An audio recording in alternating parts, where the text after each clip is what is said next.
Good afternoon. My name is Mark Garrigus. I, along with Cliff Gardner, represent Lyle and Erik Menendez. I also have here today Alex Kazarian, Satara Kasim is somewhere, and Tina Glandian, who have been working for the last 18 months in order to get a release for Lyle and Erik Menendez. A couple of weeks ago, and so that you understand the background of it, back in May, we filed a writ of habeas corpus. A judge in this courthouse, Judge William Ryan, issued what's called an informal request for a reply. That informal request for a reply was to ask the DA to respond to the allegations of new evidence. Part of the two prongs of new evidence were, number one, a letter that was found at Marta Cano's house that was a letter written by Erik fully 8 months before the killings to his cousin Andy. His cousin Andy testified at the trial. However, in the second trial was demeaned as making this up or was not true. This letter now shows or corroborates that Andy was telling the truth. The letter describes the abuse. The letter, I believe, was released, at least temporarily, by the DA's office, and anybody who wants it, we can release that as well.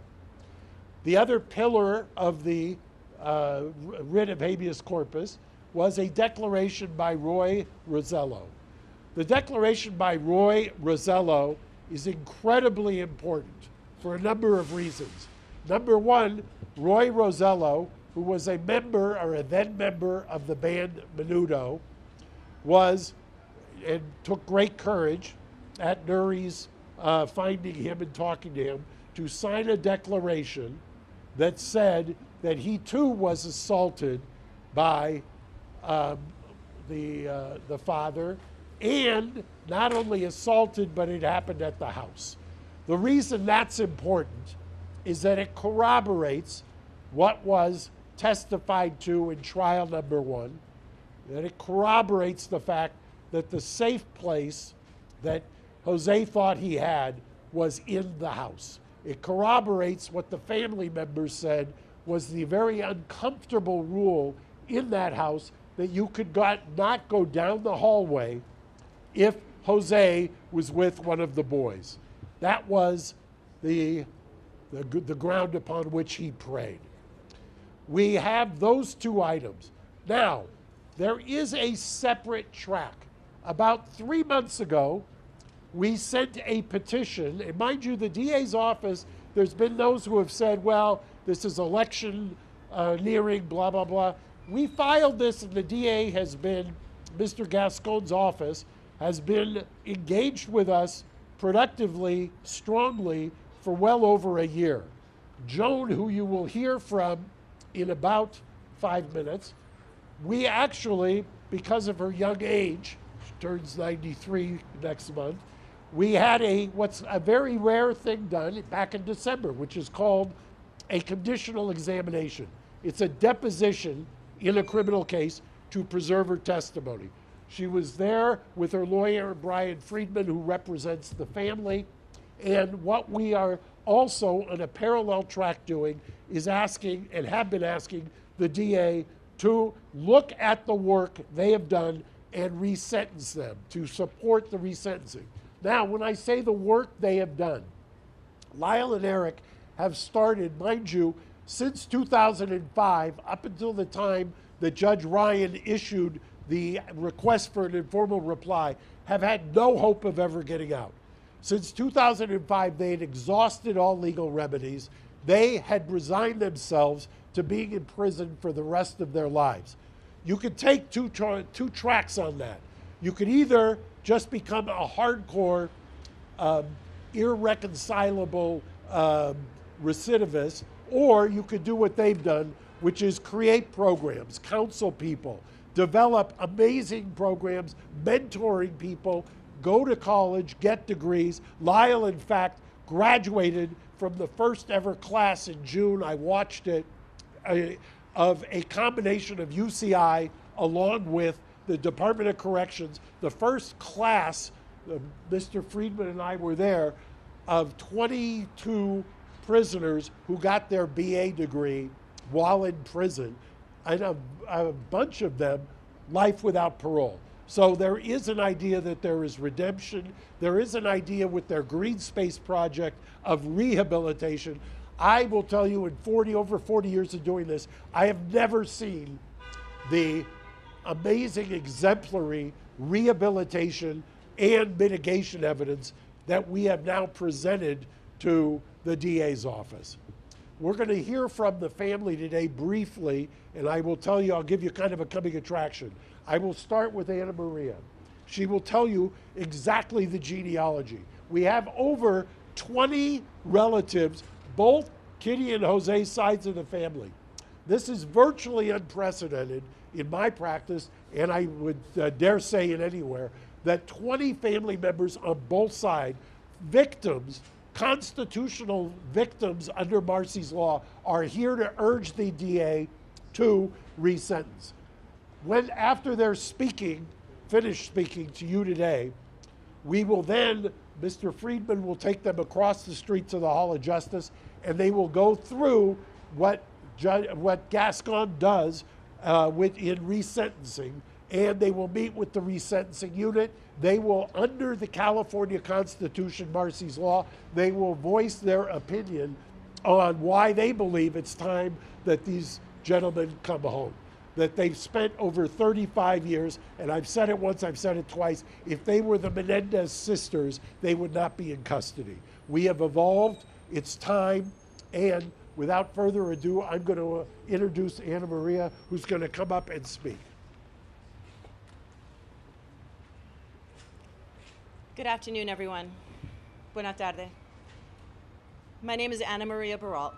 I am the niece of Jose Menendez. I stand before you today not just as a member of the Menendez family, but as someone who believes in truth, justice, and healing. Before I get started, I just want to say that I know this is an election season, but for us, this is not a political issue. This is about truth, justice, and healing. On behalf of our whole family, it is my honor to formally introduce our new coalition, Justice for Erik and Lyle. Like so many others, I struggled to process the events of that fateful August day and the loss that I felt. Over time, it became clear that there were two other victims there on that day, my cousins Lyle and Erik. Lyle and Erik would continue to be victimized. They would be victims of a system that wouldn't hear them. And they would be victims of a culture that was not ready to listen. They would be mocked. They would be called cold-blooded killers, left to rot in jail and denied any hope of redemption. If Lyle and Erik's case were heard today, with the understanding we now have about abuse and PTSD, there is no doubt in my mind that their sentencing would have been very different.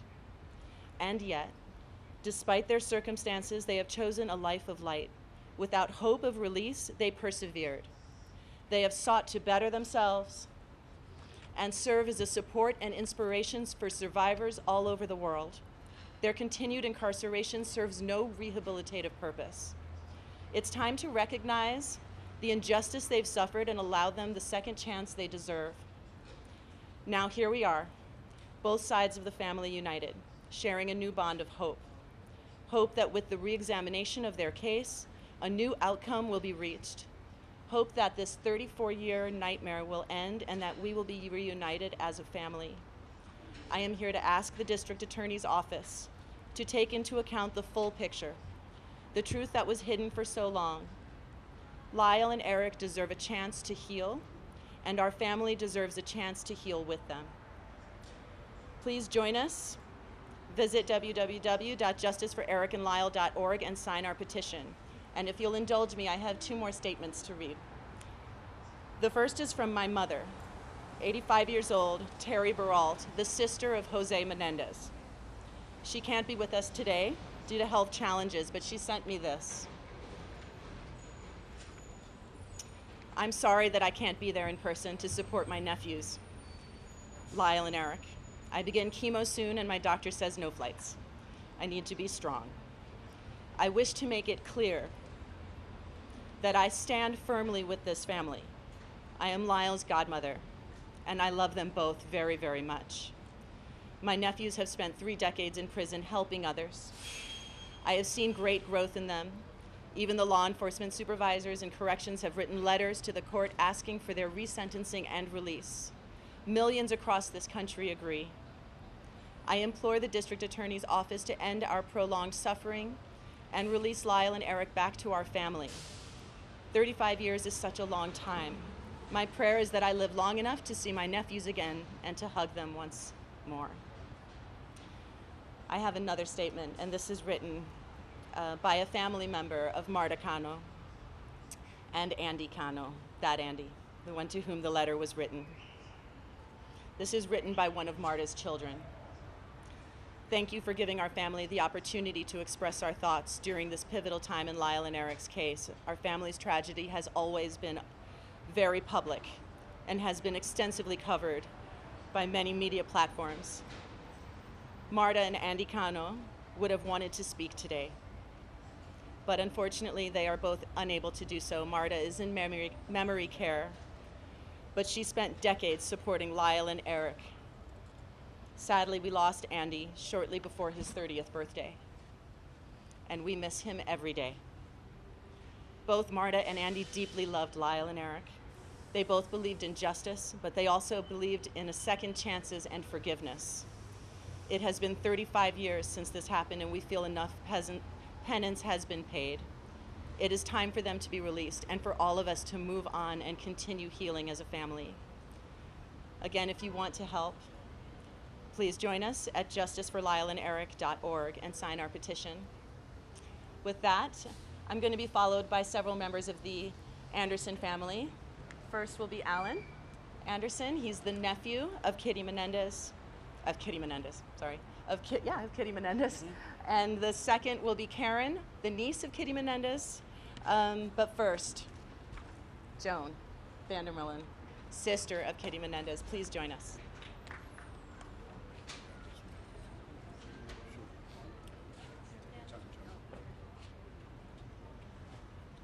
Two soldiers, thank you. I'm right here, Remy. Not very much space for paper, is there? You want the glasses on? No, they're not even mine, but yes. Okay. Oh, they match the top. Okay. Please know that I'm nervous and full of emotions. I never thought this day would come. I am Kitty's sister. I stand here today with a heavy heart and also with hope and justice and understanding. We have received such an outpouring support in recent weeks, which led us to launch this formal initiative. For many years, I struggled with terms with what happened to my sister's family. It was a nightmare none of us could have imagined. But as details of Lyle and Erik's abuse came to light, it became clear that their actions, while tragic, were the desperate response of two boys trying to survive the unspeakable cruelty of their father. As their aunt, I had no idea of the extent of the abuse they suffered at the hands of my brother-in-law. None of us did. But looking back, I can see the fear and tension that their father had instilled on them. They were just children who could have been protected and were instead brutalized in the most horrific ways.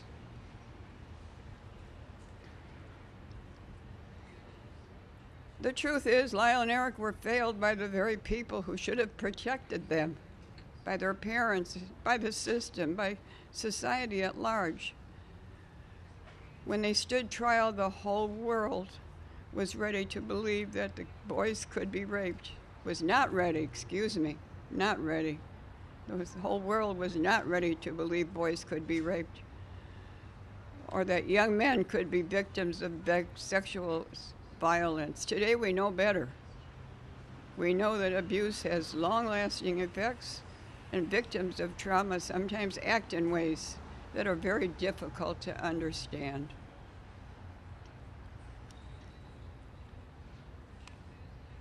In the years since their conviction, society's understanding of sexual abuse and its psychological impact has grown significantly. We understand that a person doesn't need to fit a specific mold, whether it's gender or socioeconomic status, in order to experience abuse.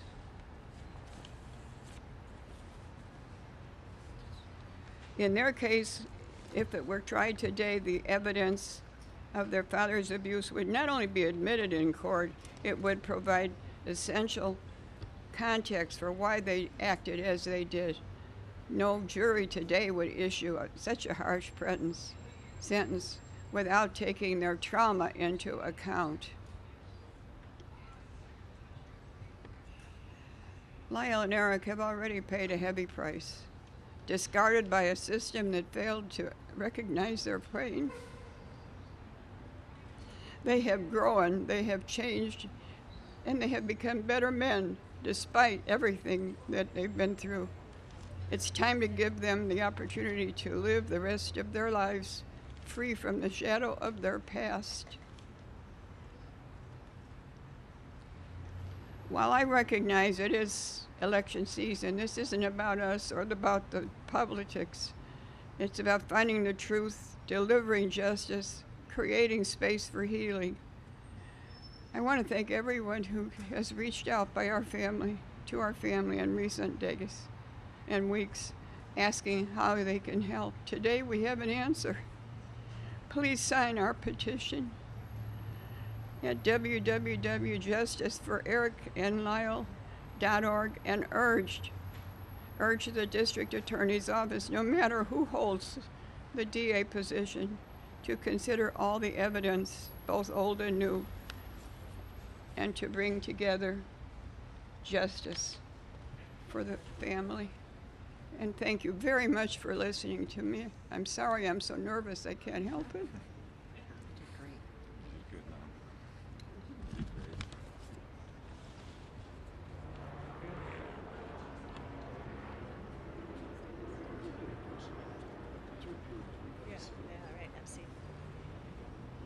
Next, we have Alan Anderson, nephew of Kitty Menendez.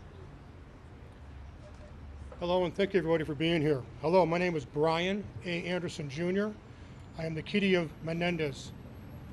Kitty Menendez. I'm Kitty Menendez's nephew. I am proud to be a member of this family and to help spearhead this formal effort to organize and galvanize all the support we have received. Together, I believe we can finally bring justice for my cousins, Lyle and Erik.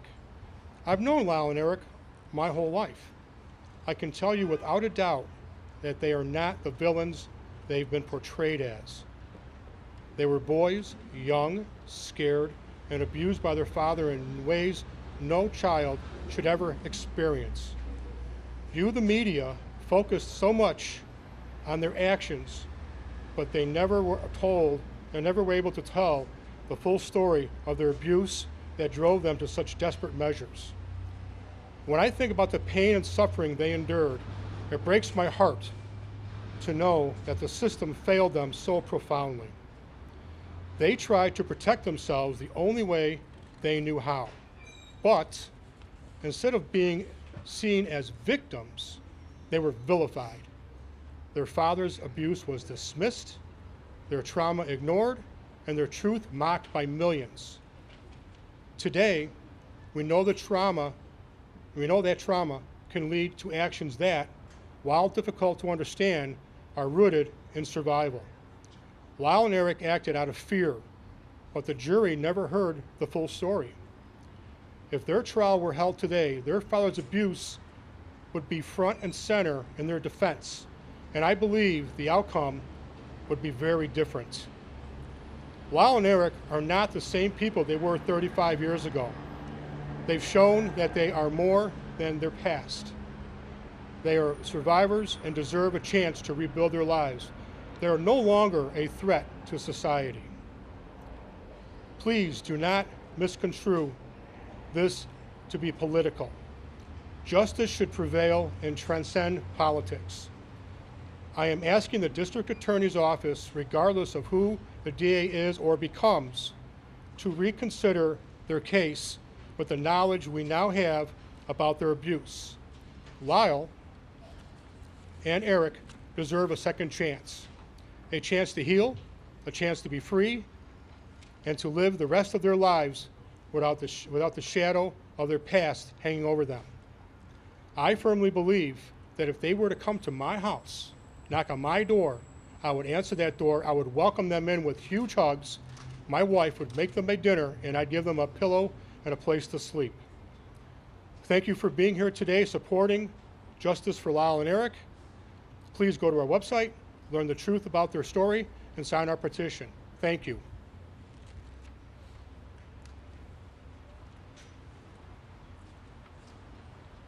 Please welcome Karen Vandermullen, niece of Kitty Menendez. Good afternoon. There's a lot of you, and I'm very nervous. My name is Karen Vandermullen Copley. I am Kitty Menendez's niece, and I'm here today speaking out because I have believed for many years that the truth needs to be known about what really happened to my cousins Lyle and Erik. From the beginning, I believed Lyle and Erik were victims of their father's abuse. I grew up knowing and feeling something wasn't right. The feeling in their house and the father-son interactions were just off. But it was not until the first trial that the full horror of what they had to live through came to light. My sister Diane had evidence of their abuse. That was not even allowed to be presented at the trial. I cannot help but think of how things would be different if the world had known the truth back then, or if they had been the Menendez sisters. Adults of abuse have difficulty getting out of their situations, and yet these were two young boys who were never allowed to make decisions on their own. They lived in constant fear and were unable to make any other decisions than the sexual violence that they were taught at the very hands of people who were supposed to love and protect them. Their sometimes misunderstood behaviors were cries for help that many of us wished we had realized and responded to far sooner. What happened is tragic, but I forgive my cousins. I have forgiven them forever because I know they were acting out of fear and desperation. These were children, just 6 and 8 years old, who didn't understand their own bodies. No child should ever have to endure that kind of pain. This abuse trapped them. It was painful and it terrified them. Their father's abuse shattered their lives and the family's lives, and the courts failed them, failed to recognize their trauma, compounding this tragedy. We live in a time now where we understand how abuse can shape a person's actions, male or female. We live in a time now where we understand what trauma does to the brain development of a child. If Lyle and Erik's trial happened today, the outcome would be drastically different. The evidence of their father's abuse would have been a central part of their defense. And it's very likely they would not have received such harsh sentences. Lyle and Erik have spent most of their lives in prison, paying for their actions. During that time, they have become supporters and advocates for children who have suffered sexual violence. I believe they have suffered enough.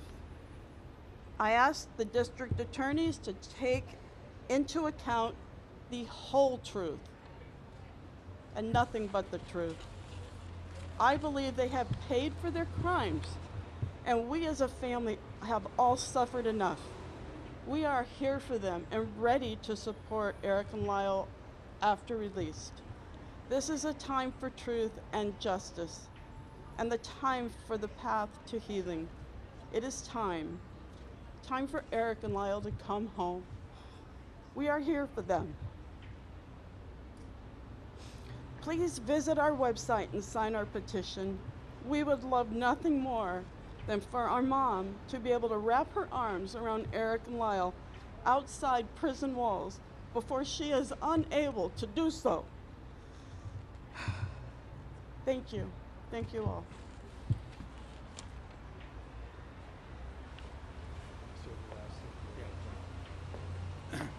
Hello, everyone. My name is Brian Friedman, and I represent the extended family members of the Menendez family. First of all, the family is gathered here in support, and really thanks everyone for coming out and for being here and for supporting one message, which is, this shouldn't happen again. And this needs to stop now. And that what needs to happen is the consideration of second chances, the consideration of the abuse, and changing what we know in our society to be wrong, and we know in our society to give people second chances. The families here united. Erik and Lyle have been through so much in 35 years, but these family members have been through so much for 35 years. They're going to go across the street now. They're going to meet with the DA's office. They're going to exercise their constitutional rights under Marcy's laws to be heard. And they would respect and ask if they could make that journey peacefully so that they can share their truth, desires, and honesty with the DA's office. And again, thank you for the support and for being here. And Mark Garagos, thank you. As Brian said, if we can let, especially Joe, get across, I'll answer some questions in about 2 minutes, if that works. Yes.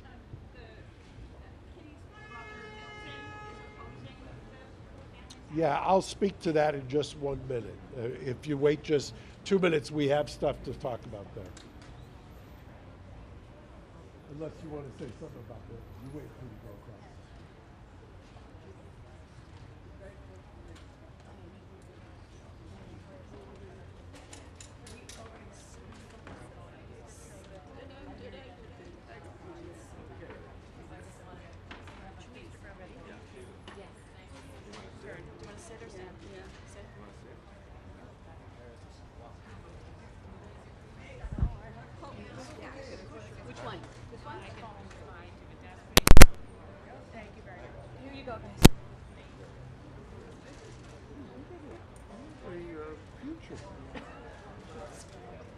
God willing, I never do this again. Yeah, give me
victims get a say. So what we did is the DA's office, when they heard that we were doing the press conference, extended the invitation for the family to come over and hear about Marcy's Law, to hear about exactly what their feelings are. I will tell you, and I said it before, that Check, 1, 2. the DA's office 18 months ago has taken this very seriously. And I say that because there are times, whether it's high profile or low profile, that I don't get the feeling that we're being heard. I get the feeling here that we're being heard. I get the feeling that there's genuine empathy. Sneak away. The DA has mentioned in his remarks that there is a division in the office. I understand that. I get that. But I don't think that there should be any division when you've got a united front of this many family members. And I know somebody had asked me about one of the family members. I would just say I don't want to cast aspersions on anyone. All I will say is think about your own family. Do you think you could get almost unanimous support out of your own family and extended relatives for anything you do? So I'll leave it at that. Marcus Gascon made it. Public attention to this, for new public attention to the story Nixon Part 2 documentaries, Ryan Murphy series, public support for Flash, Rosie O'Donnell. How do you think this will all impact Lyle Menendez? Well, I think interestingly, and I don't know how you measure something like this, but I have been, obviously I was practicing when this trial took place. I remember in 1994 representing a woman in Pomona, and we used the battered woman syndrome, and she got a voluntary manslaughter, she got probation. And I remember at the time being struck by the idea, and I've confirmed it now in the transcripts of their second trial, struck by the idea that the DA's office on the second trial took the position, and it may not have been wrong at the time, that the battered woman syndrome, that something that diminishes your intent, did not apply to child abuse. And that was on the record, and that's what the judge ruled. So how do I think, how has this evolved? First of all, the younger generation, I hate to say that, makes me seem old, but there has been a movement. I think that what happened is that when the Ryan Murphy series came out, it was such a caricature of them that the pendulum swing, that backlash, actually created a focus on it, and people then took a look. I know that I've seen some of those videos of the first trial that was televised, where the DA's office was taking the position that men could not be raped, they don't have the equipment. And you've seen all kinds of arguments along those lines. That is unfathomable in today's age to people who weren't alive back then. So I think that evolution has been, frankly, seismic. What do Erik and Lyle think of all this? Sorry, what do Lyle and Erik think about all this renewed attention on their case? I think one of the reasons that we mentioned early on and that the family has said it, they had absolutely no hope after 2005. So after 2005, they didn't believe, they thought they were going to spend the rest of their life in prison. And they had resigned themselves to it. And all of the programs, I invite anybody to take a look at what's called the Green Space program that they have. The Green Space program that they have created down there, that's based on the Norwegian model, that is something that they have done in order to reacclimate prisoners who are being released. I look at both the external programs that they've done and the introspection and work they've done on themselves. I use the term cautiously optimistic. I mean, there is an irony that DA politics played a role in their conviction.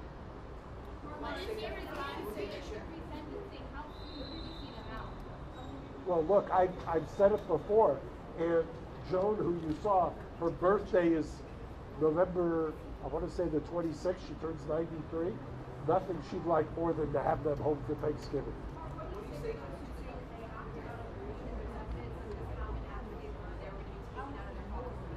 That's what the question was. What do you say to the people who say they acted out of greed? I have two responses to that. Number one, that's why the letter that predates the killing from Erik to Andy is so important. Number one, it corroborates that it was happening before. Number two, people forget this, probably before you were born. They went to the grand jury. The DA's office went to the grand jury on the financial motive theory. The grand jury, which will indict anybody on anything, the grand jury rejected that theory. So that is another one of the urban legends. Mark, has the DA made any overtures to meet with Lyle and Erik, and have you encouraged him to do so? Well, I don't think that the protocol in the DA's office is anything but what we're doing today. The protocol today is that you meet with the resentencing unit, you get informed of Marcy's law, and you go from there. What is your response to I don't know. I will tell you, I've represented, excuse me for 1 second. Okay. So, I don't know that they're, other than one-offs, and there's always going to be one-offs. I mean, it's the criminal justice system. It was a polarizing case. Remember, part of what happened was, back in the 90s, they became a caricature. They were parodying on Saturday Night Live. I would venture to say that would not happen today. So, it's America. There's people with diverse opinions. I just would reiterate, there were 2 juries in trial number 1, back in the 90s. 2 juries, one for Erik, one for Lyle. 24 jurors who deliberated. Half of them voted not guilty on murder. Half. Mark, what is your response? You need to talk with Edgardo Diaz, manager of Menudo. You need to recollect for this process, or another Menudo talk with you. Well, I've said before that the Menudo Declaration by Roy Rosello is important. But you combine it with, by the way, that is so that you can separate the mental gymnastics. Part of this is to overturn the conviction. The other part is that I think is unassailable, even to your question, to anybody who says, well, they shouldn't get out. The law in California is crystal clear. Resentencing, they qualify under the resentencing laws on every single factor. It's almost, I hate to say that anything's a slam dunk in the criminal law, but under the resentencing laws in California, they clearly qualify. We filed originally for the conviction to be overturned. That's what a writ of habeas corpus is. The other component of this is a resentencing, so it's 2 tracks. You can pause the habeas while you consider the resentencing. So it's walking and chewing gum at the same time. What?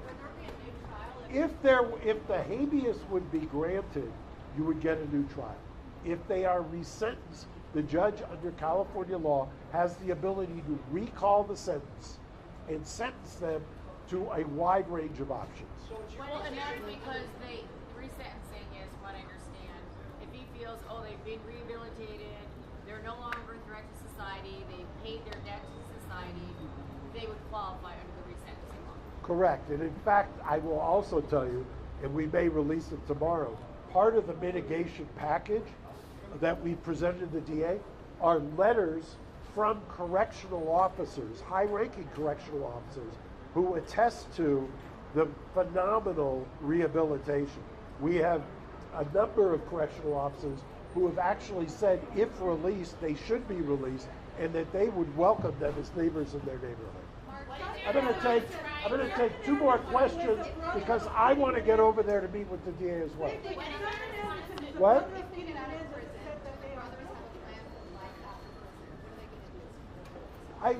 I won't speak to whether they have a plan.